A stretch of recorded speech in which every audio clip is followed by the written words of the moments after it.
Former Secretary of State Mike Pompeo joins us now.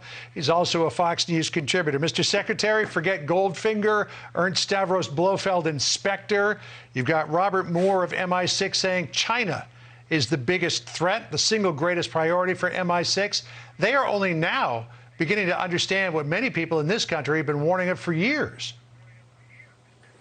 Well, John, thanks for having me on today. Welcome to the team. We've known the former CI director when I was there knew that this was the biggest threat. We made clear to our British friends and to our French friends and to our friends in Australia, all around the world, that the Chinese Communist Party indeed poses the singular greatest external threat to the United States. We were determined to unite the West against it.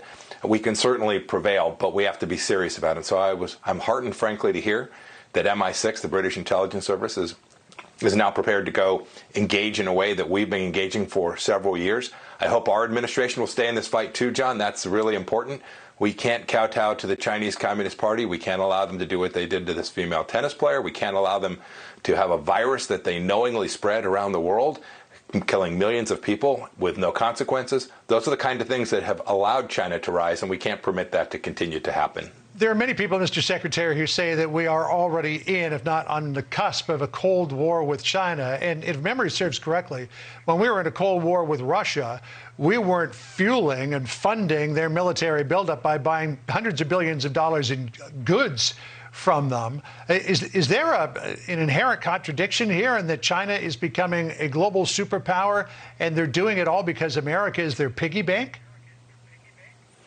John, there's no doubt about it. For the last 40 years, and this isn't partisan, this has been in Republican and Democrat administrations alike, we've allowed the Chinese Communist Party to steal millions of American jobs, to steal our intellectual property. You saw that we closed down a massive spy ring in the Chinese consulate in Houston, Texas, that had been going on for an awfully long time. Yes, they've grown their economy on the backs of the American worker. President Trump was the first president to acknowledge that and begin to push back against it in a serious way, simply demanding, John, fair and equitable trade with the Chinese Communist Party. Your point about the Cold War, I think, is well taken. I think the Chinese have been at war with us economically for decades. We were turning the other cheek. We were allowing them to walk all over us. That cannot be the case. The West must unite. The United States will have to lead, but the West must unite to push back against the Chinese Communist Party's economic warfare against us, its cyber warfare, and its efforts to do essentially what you were talking about domestically, smash and grab, right? Hong Kong, Tibet, the Uyghurs in the West, and now the threat to Taiwan and other places as well that are in the first island chain. We can do this. We know precisely how to confront them, but we have to be serious about it. We can't do what President Biden has said and talk about them as a competitor. This is someone who's our adversary and who has every intention of taking down our republic. Mr. Secretary, how to confront Russia and Putin and his military buildup along the border with Ukraine is another matter of concern. President Biden addressed that earlier today. Listen to what he said.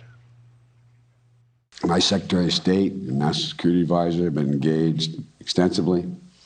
And what I am doing is putting together what I believe will be the most comprehensive and meaningful set of initiatives to make it very, very difficult for Mr. Putin to go ahead and do what people are worried he may do. But that's in play right now. Some word out of Russia that perhaps Vladimir Putin and President Biden will soon have a phone call.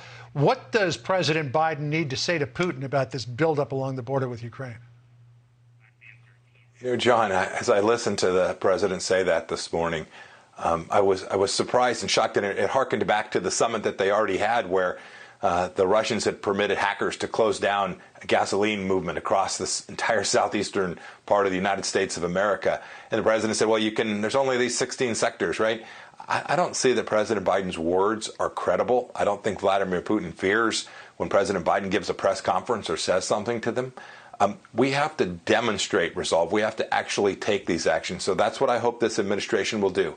In the same way that we provided defensive weapon systems to the Ukrainian people, in the same way that we shut down the completion of the Nord Stream 2 pipeline, not permitting Russia to strangle European energy, those are the kinds of actions, not words, actual actions, John, that will convince Vladimir Putin that he needs to comport with the norms of civilized behavior and not begin to try and take territory that they lost when the Soviet Union was dissolved. Well, we don't yet know what President Biden's so-called initiatives are, but maybe we'll see them one of these days.